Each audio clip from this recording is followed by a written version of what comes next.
Quand nous considérons le Nouveau Testament, nous pouvons dire que l'incarnation, la naissance du Seigneur Jésus dans ce monde, fut un nouveau mouvement de Dieu, comme lors des diverses périodes de l'Ancien Testament.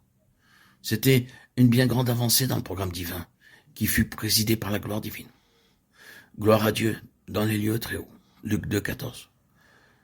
Il eut donc encore la gloire au début de ce nouveau et puissant mouvement de Dieu, parce que la finalité de cette incarnation devait être glorieuse.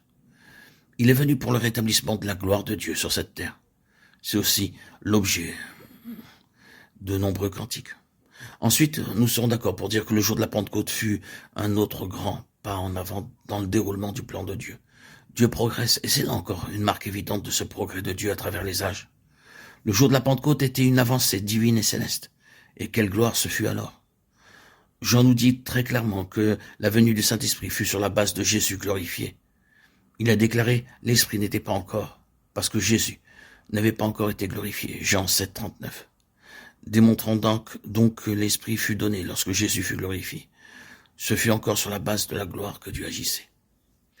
Nous pourrions aller encore plus loin et en considérant quelques-uns de ceux qui furent des instruments individuels à l'origine des nouveaux mouvements de Dieu. Nous voyons qu'un nouveau mouvement de Dieu s'accomplissait par le moyen de Pierre. Il n'y a aucun doute à ce sujet. C'est réellement un nouveau mouvement.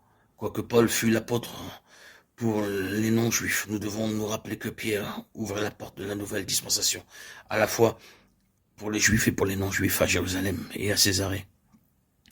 C'est un nouveau et puissant mouvement. Et le ministère de Pierre avait été déterminé par cette gloire.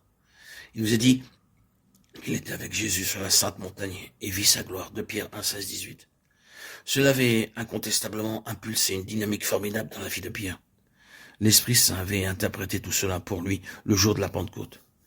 Il reçut une nouvelle compréhension de l'Écriture et en saisissant le Seigneur de manière toute nouvelle, le ciel fut ouvert. Ce grand principe de la gloire avait eu une très grande influence sur le ministère et sur l'œuvre afin que Pierre persévère jusqu'au bout.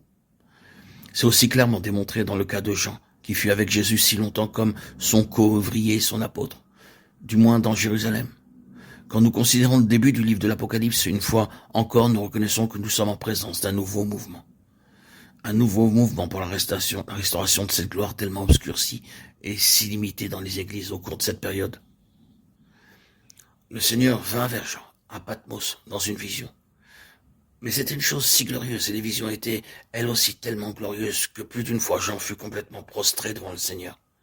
Cependant, il fut relevé, grâce à l'impact irrésistible de la vision de cette gloire.